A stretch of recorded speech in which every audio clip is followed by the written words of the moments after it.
Hello दोस्तों, आपका स्वागत है हमारे चैनल स्टडी वर्ल्ड में। आज हम बात करेंगे जलवायु। क्लास 9th की जो एनसीईआरटी है, चैप्टर 4 है, इम्पॉर्टेंट है आपके exam PCS mains, UPSC mains and PT prelims के लिए भी इम्पॉर्टेंट है। जलवायु टॉपिक इसलिए इम्पोर्टेंट है, हम इसमें जानेंगे वर्षा क्यों होती है, भारत में वर्षा का प्रकार क्या है, वर्षा किन क्षेत्रों में अधिक होती है, किन क्षेत्रों में कम होती है भी जानेंगे। और साथ ही बताएंगे कि भारत की जो मानसून है किस प्रकार की है, कौन सी एरिया में सबसे अधिक वर्षा होती है, बात चर्चा करेंगे हम। चलिए हम बात करते हैं जलवायु से पहले पिछले 2 अध्याय में अब हमारे देश की क्या क्या सीखे हैं। स्थलाकृति की सीख चुके, कौन कौन सी होती है, अपवाह क्षेत्र जिसमें हिमालय और क्या सीखे थे, हिमालय का अपवाह क्षेत्र और प्रायद्वीपीय भारत का अपवाह क्षेत्र। हिमालय में 3 तंत्र थे, गंगा तंत्र, सिंधु तंत्र और ब्रह्मपुत्र तंत्र। और प्रायद्वीपीय में कई तंत्र थे, द्रोणियाँ थी। क्या थी? द्रोणियाँ थी। कौन कौन सी द्रोणी थी? नर्मदा थी, तापी थी, कावेरी, कृष्णा, महानदी, गोदावरी थी। चलिए हम आगे बढ़ेंगे। अब किसी क्षेत्र के प्राकृतिक पर्यावरण को समझने के लिए आवश्यक 3 मूल तत्वों में से 2 तत्व ही हैं। मतलब कोई भी क्षेत्र का हम अगर प्राकृतिक पर्यावरण समझेंगे, इसके लिए हम 2 स्तर पढ़ चुके हैं, स्थलीय और अपवाह तंत्र। हम अब अगला तत्व पढ़ेंगे। उपतत्व क्या होगा? वायुमंडलीय व्यवस्था, जलवायु परिवर्तन या जलवायु व्यवस्था क्या है। हमारे देश में जलवायु व्यवस्था के बारे में पढ़ेंगे। हम दिसंबर में ऊनी वस्त्र क्यों पहनते हैं, ये इम्पोर्टेंट है। मई का महीना गर्म और असुविधाजनक क्यों होता है। जून और जुलाई का वर्षा क्यों होता है, जून और जुलाई में वर्षा क्यों होता है। इन सभी प्रकार के उत्तर आप भारत के जलवायु के अध्ययन से जान सकेंगे। भारत क्या है? एक विशाल क्षेत्र में लंबे समयावधि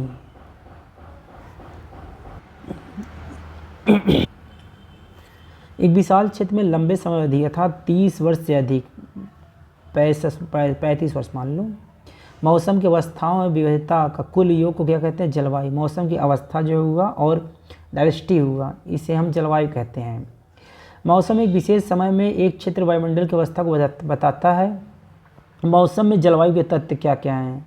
मौसम में जलवायु के तत्व हैं, तापमान है, वायुमंडलीय दाब है, पवन है, आर्द्रता है, वर्षण। क्या क्या? 5 चीज़ें हैं, 6 चीज़।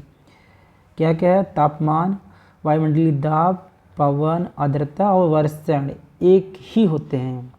आपने अवश्य ध्यान दिया होगा कि मौसम की अवस्थाएं प्राय एक दिन में ही कई बार बदलती हैं, लेकिन फिर भी कुछ सप्ताह, कुछ महीने वायुमंडलीय अवस्था लगभग एक समान ही बनी रहती है। जैसे कि दिन गर्म और ठंडे, हवादार और शांत, असमान बादलों में घिरा हुआ साफ, आर्द्र शुष्क हो सकता। महीने के औसत वायुमंडलीय अवस्था के आधार पर वर्षा को ग्रीष्म ऋतु या वर्षा ऋतु में विभाजित किया जाता है।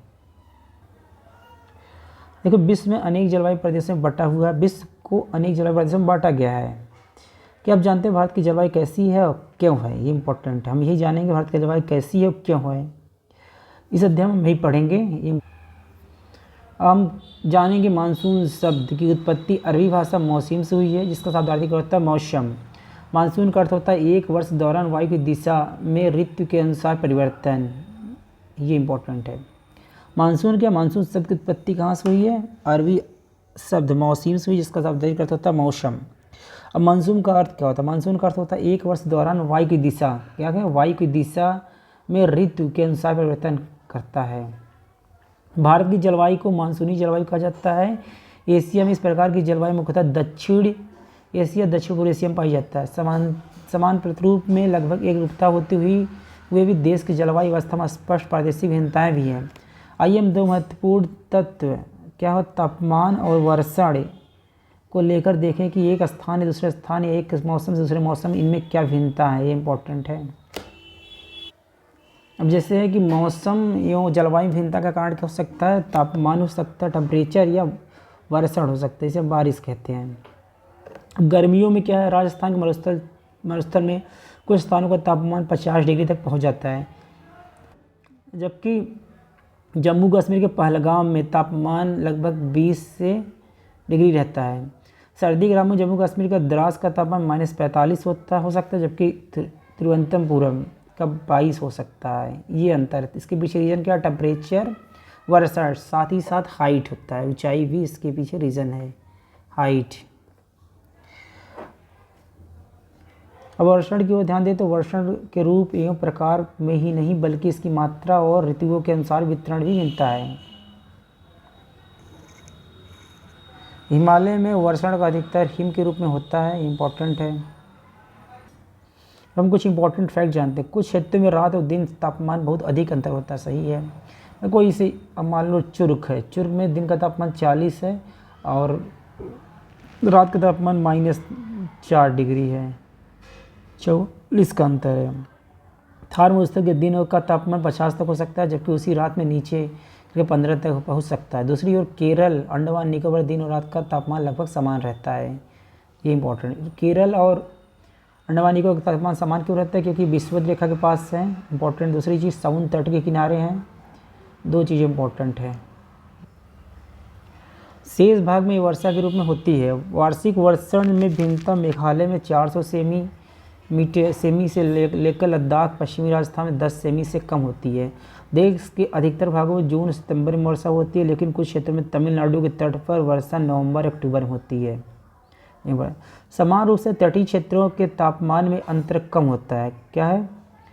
तटीय क्षेत्र में तापमान में अंतर कम होता है। देश के आंतरिक भागों में मौसमी और ऋतुनिष्ठ अंतर अधिक होता है। उत्तरी मैदान में वर्षा की मात्रा समान रूप से पश्चिमी और पूर्व से घटती जाती है। यह भिन्नता लगभग जीवन की विविधताओं होती है, जो कि भोजन, वस्त्र, घरों के प्रकार दिखाई देती है। अब हम पढ़ेंगे जलवायु नियंत्रण कारक कौन है, मतलब हमारे जलवायु का नियंत्रण कौन करता है, क्या क्या रीज़न है कि जलवायु का नियंत्रण किया जा सकता है, मतलब प्राकृतिक कारण क्या क्या हैं जिससे जलवायु नियंत्रित होती है। देखिए, किसी भी क्षेत्र में जलवायु नियंत्रित करने के 6 प्रमुख कारक हैं। कौन कौन से? पहला अक्षांश, दूसरा तुंगता मतलब ऊंचाई, तीसरा वायु दाब पवन तंत्र, चौथा समुद्र से दूरी, पांचवा महासागरीय धाराएं और छठवां है ऊंचा उच्च लक्षण। ये आपके एग्जाम मेंस के लिए इंपॉर्टेंट है, कभी भी पूछ लेता है। भारत या विश्व की जलवायु को नियंत्रित करने वाले कारक क्या है? नियंत्रण के कारक क्या है? अक्षांश है, तुंगता है, वायु दाब या पवन तंत्र है, समुद्र से दूरी है, महासागरीय धाराएं है, ऊंचा उच्च का लक्षण है। अब देखिए हम पढ़ेंगे पृथ्वी गोलाई के कारण इसे प्राप्त सौर ऊर्जा की मात्रा अंशांशों के अनुसार अलग होती है। गोलाई है मतलब यहाँ पर है, और सूर्य यहाँ पर, तो यहाँ हो सकता है यहाँ पर तापमान कम हो, अलग होती है। इसके परिणाम से तापमान विषुवत वृत्त से ध्रुवों के संबंध घटता जाता है। ये विषुवत वृत्त नीचे घट जाएगा, तापमान टेम्परेचर माइनस होता है, यहाँ ऊपर जाने पर टेम्परेचर माइनस होता है। जब कोई व्यक्ति पृथ्वी की सतह पर ऊंचाई की ओर हो जाता है तो वायुमंडल संघनता कम हो जाती है, तापमान घटता है। देखो, विषुवत रेखा से दूर जाने पर, ऊंचाई पर जाने पर क्या हो, तापमान की संघनता घट जाती है। इसलिए पहाड़ियों में गर्मी के मौसम में ठंडी होती है और किसी भी क्षेत्र में वायु दाब अब पवन तंत्र उस स्थान के अंशांश ऊंचाई पर निर्भर करती है। इस प्रकार तापमान वर्षा के वितरण प्रभावित करता है। पहाड़ियों में गर्मी के मौसम ठंडी हो जाती है, किसी भी क्षेत्र में वायु दाब हुआ पवन तंत्र उस स्थान के अंशांश ऊंचाई पर निर्भर करती है। किससे? वायु दाब मतलब होता है प्रेशर, वायुमंडलीय प्रेशर, और साथ ही पवन तंत्र विंडो सिस्टम किस पर निर्भर करता है? अंशांश ऊंचाई पर। इस प्रकार यह तापमान वर्षा के वितरण को प्रभावित करता है। समुद्र का जलवायु समकारी प्रभाव पड़ता है, जैसे समुद्र से दूरी बढ़ती है प्रभाव कम होता जाता है, लोग विषम मौसमी अवस्थाओं को महसूस करते हैं। इस महाद्वीपीय अवस्थाओं गर्मी में बहुत अधिक गर्म, सर्दी में बहुत अधिक ठंड होता है। महासागरीय धाराएं समुद्र के तट की ओर चलने वाली हवाओं के साथ तटीय क्षेत्र में जलवायु को प्रभावित करती है। उदाहरण के लिए कोई भी तटीय क्षेत्र जहां गर्म और ठंडी जलधाराएं बहती है और वायु की दिशा में समुद्र तट की ओर हो जाती है, तब वो तट गर्म और ठंडा हो जाता है।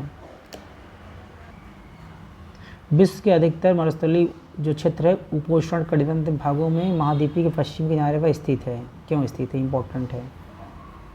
अतः हम किसी स्थान के जलवायु निर्धारित करने में ऊंचा उच्च को महत्वपूर्ण स्थान देते हैं। ऊंचे पर्वतीय ठंडी और गर्म वायु को अवरोधित करते हैं। यदि उनकी ऊंचाई इतनी हो कि वर्षा लाने में वाली वायु के रास्ते रोकने में सक्षम होते तो उस क्षेत्र में वर्षा का कारण बन सकता है। पर्वतों की पवन विमुख ढाल अपेक्षाकृत सूखे रहते हैं। मतलब पर्वत है, यह इसका विमुख ढाल यहाँ से लड़ती है और यहाँ वर्षा आ जाती है, यहाँ छाया क्षेत्र बन जाता है, इसलिए यहाँ बारिश नहीं हो पाती है। अब पढ़ेंगे जलवायु प्रभावित करने जो कारक उनके बारे में डीपली अध्ययन होगा। क्या होगा, क्या क्या रीज़न है। पहला अंशांश, हम पढ़े थे क्या क्या पढ़े थे, अंशांश, ऊंचाई, वायुदाब, पवन तंत्र, ये पढ़े थे, और समुद्र से दूरी पढ़े थे। यही सब बारे में चर्चा करेंगे शुरू से। अब हम क्या क्या रीज़न इसके हैं। चलिए बात करते हैं अंशांश क्या है। कर्क वृत्त देश के मध्य भाग में है। क्या कर्क वृत्त, कर्क मतलब कैंसर, जो कैंसर लाइन हमारा है वो कर्क देश के मध्य भाग में है। पश्चिम में कच्छ के रण से लेकर पूरब में मिजोरम से होकर गुजरती है। देश का लगभग आधा भाग कर्क वृत्त के दक्षिण में स्थित है और उष्णकटिबंधीय क्षेत्र है। ये इम्पोर्टेंट है। जो दक्षिण में उष्णकटिबंधीय है, जो ऊपर है वो उपोष्णकटिबंधीय। कर्क वृत्त के उत्तर में स्थित शेष भाग क्या कहते हैं, उपोष्णकटिबंधीय। ये मान लो भारत है सपोज, जो इधर है ये उष्णकटिबंधीय है, जो ऊपर है उपोष्णकटिबंधीय। इसलिए भारत की जलवायु उष्णकटिबंधीय जलवायु, उपोष्णकटिबंधीय जलवायु दोनों स्थिति पाई जाती है। अब ऊंचाई की चर्चा करेंगे। ये मतलब पर्वत है, ठार पर्वत, हिमालय पर्वत, ऐसे करके है। ये ऊंचाई है।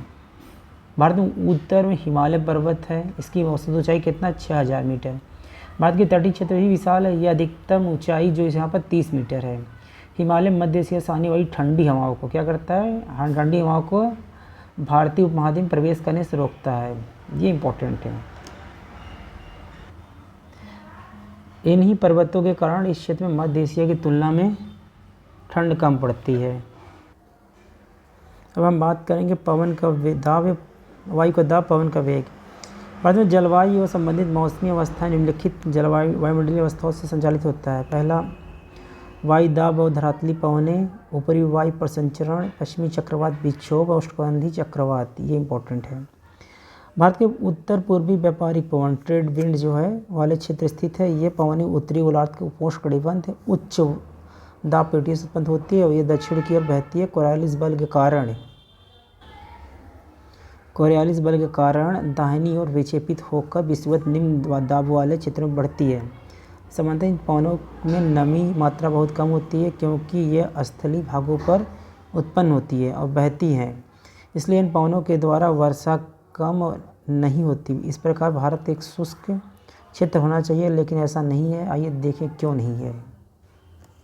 अब हम कोरियालिस बल की चर्चा करेंगे। पृथ्वी के घूर्णन के कारण उत्पन्न आभासी बल, ये क्या है, काल्पनिक बल, वर्चुअल बल है, कोरियालिस बल कहते हैं। पृथ्वी के घूर्णन के कारण है, जो पृथ्वी घूमता है उसके कारण इस बल की उत्पत्ति होती है। इस बल के कारण पवनें उत्तरी गोलार्ध में दाहिनी ओर घड़ी की एंटी क्लॉकवाइज और दक्षिणी ओर बाईं ओर क्लॉकवाइज घूमते, इसे फेल के नियम भी कहते हैं। भारत में वायुदाब और पवन तंत्र द्वितीय हैं। शीत ऋतु में हिमालय के उत्तर में उच्च दाब होता है। इस क्षेत्र में ठंडी शुष्क हवाएं दक्षिण के निम्न दाब वाले महासागरीय क्षेत्र के ऊपर बहती हैं। ग्रीष्म ऋतु में आंतरिक एशिया उत्तर पूर्वी भारत के ऊपर निम्न दाब वाले क्षेत्र उत्पन्न होते हैं। इसके कारण गर्मी के दिनों में वायु की दिशा पूरी तरह परिवर्तित हो जाती है। वायु दक्षिण में स्थित हिंद महासागर उच्च दाब वाले क्षेत्र में दक्षिण पूर्व दिशा से बहते हुए विषुवत रेखा के तट, विषुवत वृत्त के पार कर दाहिनी ओर मुड़ जाती हैं। इसे भारतीय उपमहाद्वीप पर स्थित निम्न दाब वाले बहने लगती हैं। इन्हें दक्षिण पश्चिम मानसून पवनों के नाम से भी जाना जाता है। ये पवनें कोष्ण महासागर के ऊपर बहती है, नमी ग्रहण करती है, भारत के कुछ मुख्य भाग में वर्षा कराती है। इस प्रदेश में उत्तरी वायु परिसंचरण तंत्र पश्चिमी प्रवाह के प्रभाव में रहता है। इस प्रकार ये मुख्य घटक जेट धारा की उत्पत्ति होती है। जेट धारा क्या होता है? जेट धारा लगभग 27 सेंटीडिग्री से लेकर 30 डिग्री उत्तरी अक्षांश के बीच स्थित होती है, इसलिए इन्हें उपोष्ण कटिबंध पश्चिमी जेट धारा कहा जाता है। भारत में ये जेट धाराएं जो है ग्रीष्म ऋतु में छोड़कर पूरे वर्ष हिमालय के दक्षिण में प्रवाहित होती हैं। इस पश्चिमी प्रवाह के द्वारा देश के उत्तर पश्चिम भाग में पश्चिमी चक्रवाती विक्षोभ आते हैं, वेस्टर्न डिस्टर्बेंस हम बोलते हैं। गर्मियों में सूर्य की आभासी गति के साथ ही उपोष्ण कटिबंध पश्चिमी जेट धारा हिमालय के उत्तर में चली जाती है। ये पूर्वी जेट धारा, इसे उष्णकटिबंधीय पूर्वी जेट धारा कहा जाता है। गर्मी के महीने प्रायद्वीप भारत के ऊपर लगभग 14 डिग्री उत्तर अक्षांश प्रभावित होती है। अब हम जड़धारा की चर्चा करेंगे। जड़धारा क्या है?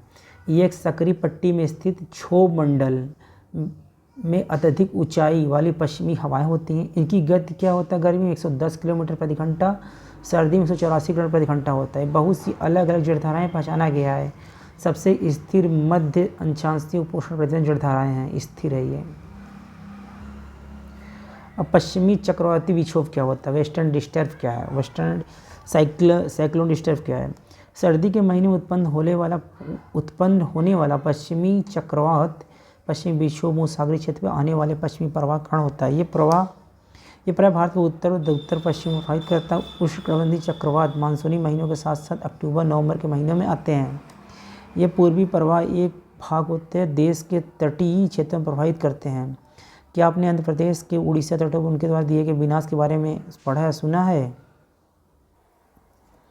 ये है, देखिए, तिब्बत का पठार। ये हमारा है प्रशांत महासागर होते पश्चिमी विक्षोभ, अरब सागर, बंगाल का हिंद महासागर। ये देखिए वायु ऊपर उठ रही है, ये विषुववृत्त है, अभिसरण हो रहा वायु का, कर्क रेखा।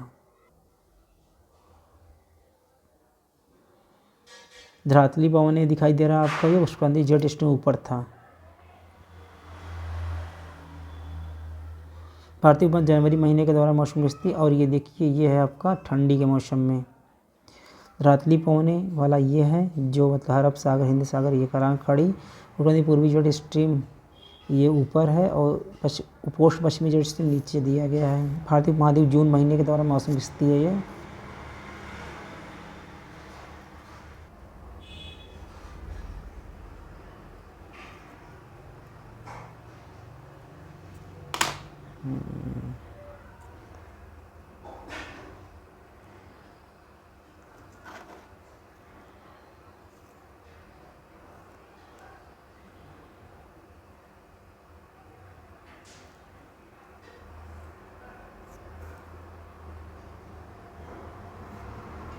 मानसून प्रभावों में उष्णकटिबंधीय क्षेत्र में लगभग 20 उत्तर और 20 दक्षिण क्षेत्र बीच रहता है। मानसून प्रक्रिया को समझने के लिए निम्नलिखित तथ्य को महत्वपूर्ण स्थान है।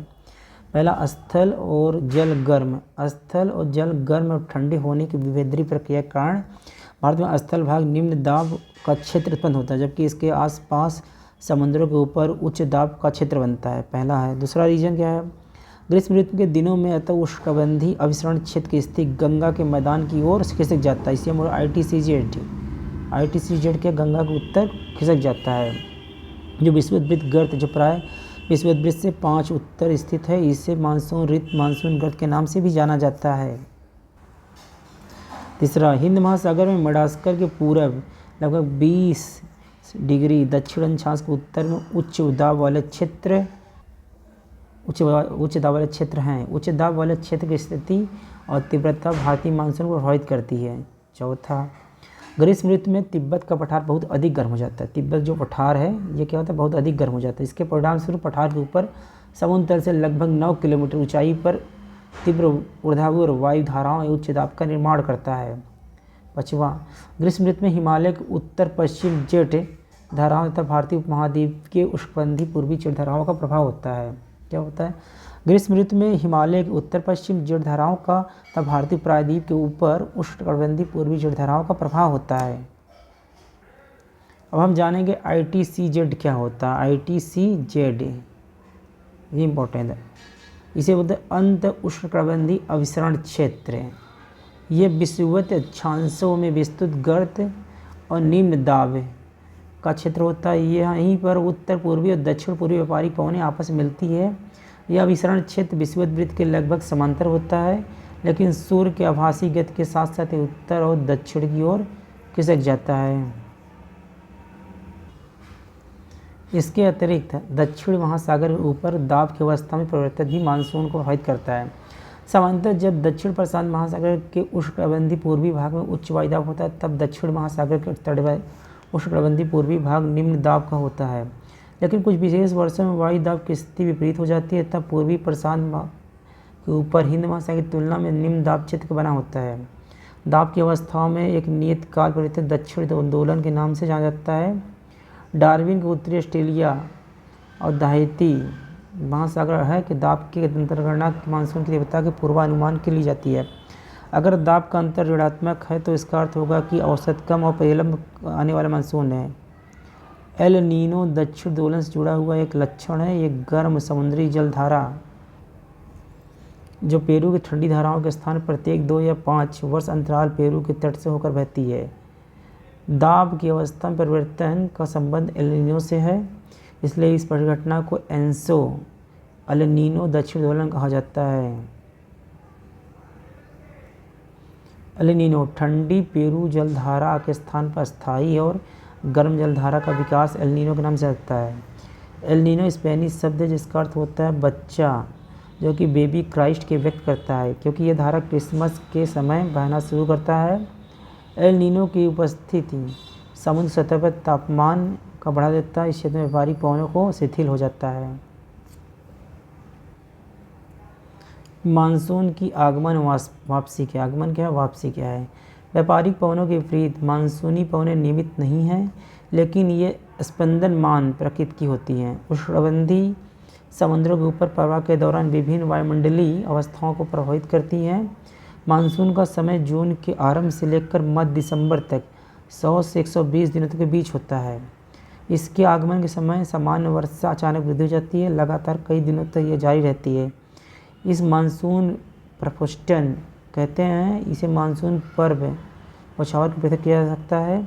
सामान्यतः जून के प्रथम सप्ताह में मानसून भारतीय प्रायद्वीप दक्षिण क्षण प्रवेश करते हैं। इसके बाद ये 2 भागों में बढ़ जाती है, अरब सागर शाखा, बंगाल खाड़ी की शाखा। अरब सागर शाखा लगभग 10 दिन बाद 10 जून के आसपास मुंबई पहुंचती है। यह एक तीव्र प्रगति है। बंगाली खाड़ी की शाखा तीव्रता के आगे एक तीव्र प्रगति है। बंगाल खाड़ी की शाखा भी तीव्रता से आगे की ओर बढ़ती है।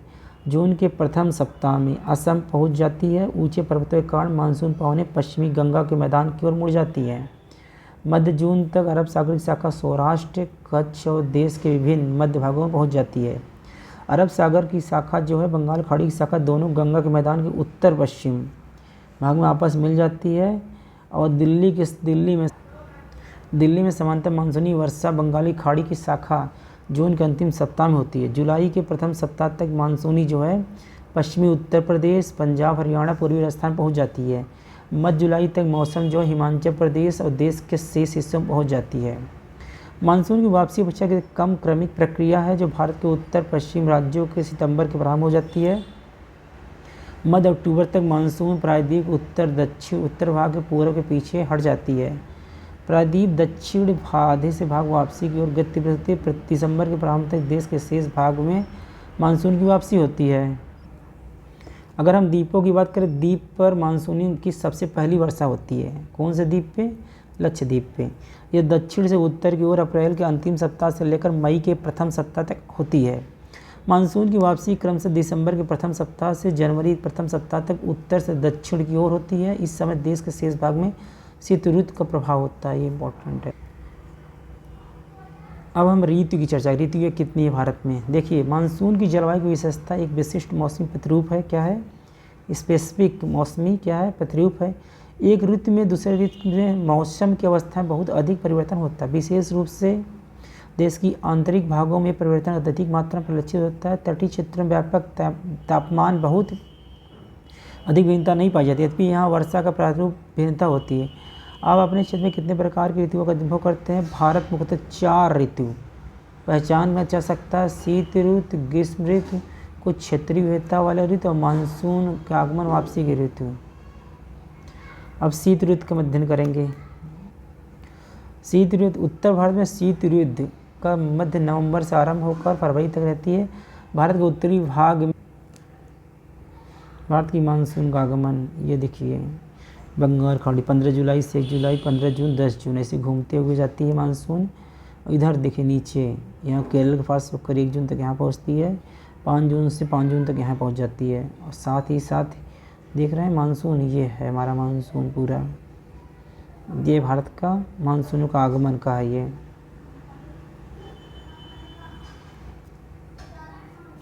दिसंबर से जनवरी के सबसे ठंड महीने होते हैं। तापमान में दक्षिण से उत्तर की ओर बढ़ने का घटता है।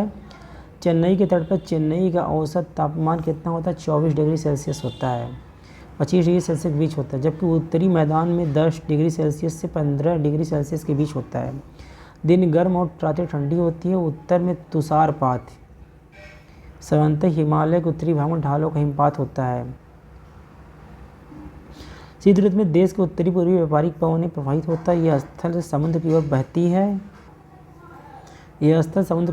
है, इसलिए देश के अधिकतर भाग में शुष्क मौसम होता है। इन पवनों के कारण कुछ मात्रा में वर्षा तमिलनाडु के तट पर होता है, क्योंकि वहाँ पवनें समुद्र तल की ओर बढ़ते हैं। देश के उत्तरी भाग में एक कमज़ोर उच्च दाब का क्षेत्र बन जाता है, जिसमें हल्की पवनें जो हैं इस क्षेत्र से बाहर की ओर प्रभावित होती हैं। उच्चवाच प्रभावित होकर ये पवनें पश्चिम और उत्तर पश्चिम गंगा घाटी में बहती हुई है। इसे मौसम असमान, साफ तापमान और आर्द्रता कम, पवनें शिथिल तथा परिवर्तित होती है। शीत ऋतु में उत्तरी मैदानी पश्चिम और उत्तरी पश्चिम में चक्रवाती विषयों का अंतर प्रवाह विशेष लक्षण है। ये कम दाब वाले प्रणाली भूमध्य सागर और पश्चिमी एशिया के ऊपर उत्पन्न होती है। पश्चिमी एशिया के पश्चिमी पवनों के साथ ही भारत में प्रवेश करती है। इसके कारण शीतकाल मैदान वर्षा होती है। पर्वतों के हिमपात उसकी समय बहुत अधिक आवश्यकता होती है। यद्यपि शीतकाल में वर्षा स्थानीय पवनें महावट कहा जाता है कुल मिलाकर कम होती है, लेकिन यह रबी फसलों के लिए बहुत महत्वपूर्ण होती है। प्रायद्वीप भागों में शीत ऋतु स्पष्ट नहीं होती है। समुद्री पवनों के प्रभाव के कारण शीत ऋतु में भी यहाँ तापमान प्रारूप न के बराबर परिवर्तित होती है। ग्रीष्म ऋतु सूर्य के ऊपर की ओर आभासी गति के कारण भूमंडलीय ताप पट्टी के ऊपर तरफ खिसक जाती है। मार्च मई के महीने तक भारत में ग्रीष्म ऋतु होती है। ताप पट्टी के स्थानांतरण के प्रभाव का पता विभिन्न अंशांशों में मार्च से मई के दौरान रिकॉर्ड किए गए हैं। तापमान को देखकर लगाया जा सकता है। मार्च में दक्कन के पठार का उच्च तापमान 38 डिग्री सेल्सियस होता है। अप्रैल में मध्य में प्रदेश गुजरात का तापमान 42 डिग्री सेल्सियस होता है। मई में देश के उत्तर पश्चिम भागों का तापमान 45 डिग्री सेल्सियस होता है। प्रायद्वीप भारत में समुद्र के प्रभाव के कारण तापमान कम होता है। देश के उत्तरी भागों में ग्रीष्मकाल में तापमान वृद्धि होती है, वायु दाब में कमी आती है। मई के अंत तक उत्तर पश्चिम में थार रेगिस्तान में लेकर पूरब में दक्षिण पूर्व पटना और छोटा नागपुर के तक एक लंबा लंबवत क्षेत्र उत्पन्न होता है। पवन का पश्चिमता से इस गति के चारों प्रभाव होता है। लू ग्रीष्मकाल का एक प्रभावकारी लक्षण है। ये धूल भरी गर्म और शुष्क पवनें होती है, जो दिन के समय उत्तर के उत्तर दक्षिण पश्चिम चलती है। कभी कभी ये देर शाम तक रहती है। इसे हवा को सीधा प्रभाव घातक हो सकता है। उत्तरी भारत में महीने के दौरान धूल भरी आंधियाँ आती हैं। ये आंधियाँ अस्थायी रूप से आराम पहुंचाती हैं, क्योंकि ये तापमान को कम कर देती हैं। अपने आसपास ठंडी और समीर हल्की वर्षा आती है। इस मौसम में कभी कभी तीव्र हवा के साथ गरज वाली मूसलाधार बारिश भी होती है। इसके साथ प्राय हिमवृष्टि भी वैशाख के महीने में होने के कारण पश्चिमी बंगाल में काल वैशाखी कहा जाता है। ग्रीष्म ऋतु के अंत में कर्नाटक और केरल प्राय पूर्वी मानसून वर्षा होती है। इसके कारण आम जल्दी से पक जाते हैं। प्राय ये आम्र वर्षा भी कहा जाता है। देखिए, वर्षा ऋतु और मानसून का आगमन। जून के प्रारंभ में उत्तरी मैदान निम्न वायु दाब की अवस्था तय होती है। दक्षिण गोलार्ध की व्यापारिक पवनें आकर्षित करती हैं। दक्षिण पूर्वी पवनें मानसून का आगमन तथा प्रस्थान।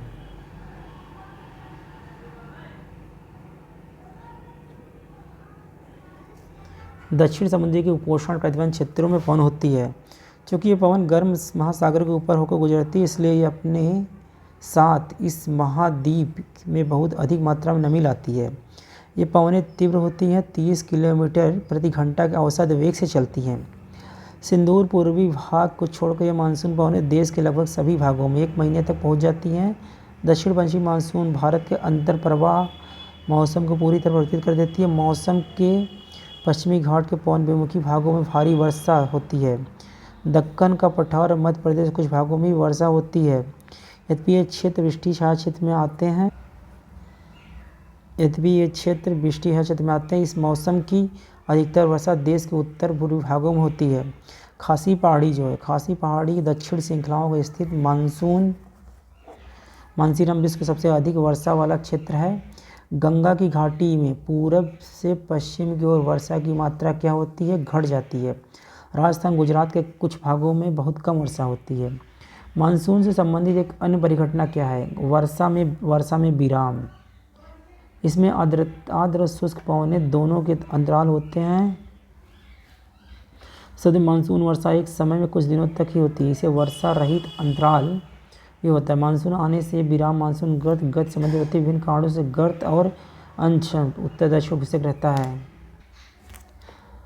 उत्तर दक्षिण खिसकता है, जिसके कारण वर्षा का स्थानीय वितरण सुनिश्चित होता है। जब मानसून में गर्त का अक्ष मैदान के ऊपर होता है तब इन भागों में वर्षा अच्छी होती है। दूसरी ओर जब अक्ष हिमालय के समीप चला जाता है तो मैदानों में लंबे समय तक शुष्क अवस्था रहती है।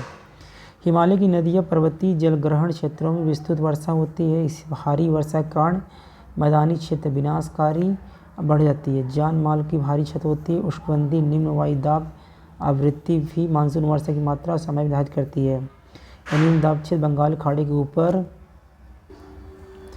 यमुक स्थलीय भाग को पार कर जाता है। यह गर्त निम्न दाब मानसूनी गर्त के अक्ष के अनुसार होता है। मानसून को इसकी अनिश्चा के लिए जाना जाता है। शुष्क और आर्द्र स्थिति या तीव्रता आवृत्ति और समय की काल भिन्नता होता है। इसके कारण यदि एक भाग में बाढ़ आती है तो दूसरे भाग में सूखा पड़ता है। इसका आगमन वापसी प्राय अव्यवस्थित होता है, इसलिए कभी कभी देश के किसानों की कृषि कार्यों में अव्यवस्थित कर देता है।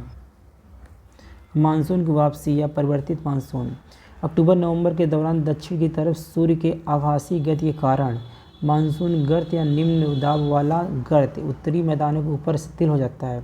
धीरे धीरे उच्च दाब प्रणाली इस स्थान लेते लगते दक्षिण पश्चिम मानसून शिथिल हो जाता है तथा धीरे धीरे पीछे की ओर हटने लगता है। अक्टूबर प्रारंभ में मानसून पवनें उत्तर मैदान में हट जाती है।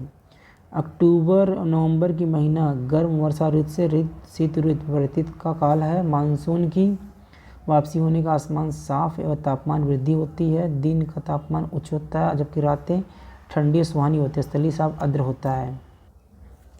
उच्च तापमान आर्द्रता वाली अवस्था के कारण दिन का मौसम असह्य हो जाता है। इसे हम क्वायर की ऊष्म कहते हैं, उमस कहते हैं। जब अक्टूबर के उत्तरार्ध में विशेषकर उत्तरी भारत में तापमान तेजी से गिरने लगता है। नवंबर के प्रारंभ में उत्तर पश्चिम भारत के ऊपर निम्न दाब वाली अवस्थाएं बंगाल खाड़ी में स्थित होती है। स्थानांतरित चक्रवाती निम्न दाब में स्थित होती है जो कि अंडमान निकोबार के ऊपर होती है। ये चक्रवात समांतर भारत के पूर्वी तट के पार कर जाते हैं, इनके कारण व्यापक भारी वर्षा होती है। उष्णकटिबंधीय चक्रवात पवनें विनाशकारी होती है। देख लो भैया मैप, वर्षा का क्षेत्र दिखाया गया है आराम से। गोदावरी, कृष्णा, कावेरी नदियाँ संघन आबादी वाले डेल्टा प्रदेशों में अक्सर चक्रवात आते हैं, जिसके कारण बड़े पैमाने पर जान माल की क्षति होती है। कभी कभी चक्रवात जो है उड़ीसा हुआ, पश्चिम बंगाल हुआ, बांग्लादेश के तटीय क्षेत्र में पहुंच जाते हैं। कोरमंडल के तट अधिकतर वर्षा इन्हीं चक्रवातों और दाबों के कारण होता है। अब वर्षा का वितरण देखेंगे पूरे इंडिया में। क्या देखेंगे? भारत में वर्षा का वितरण किस राज्य में सबसे अधिक, किसमें कम होता है। चलिए हम बात करते हैं।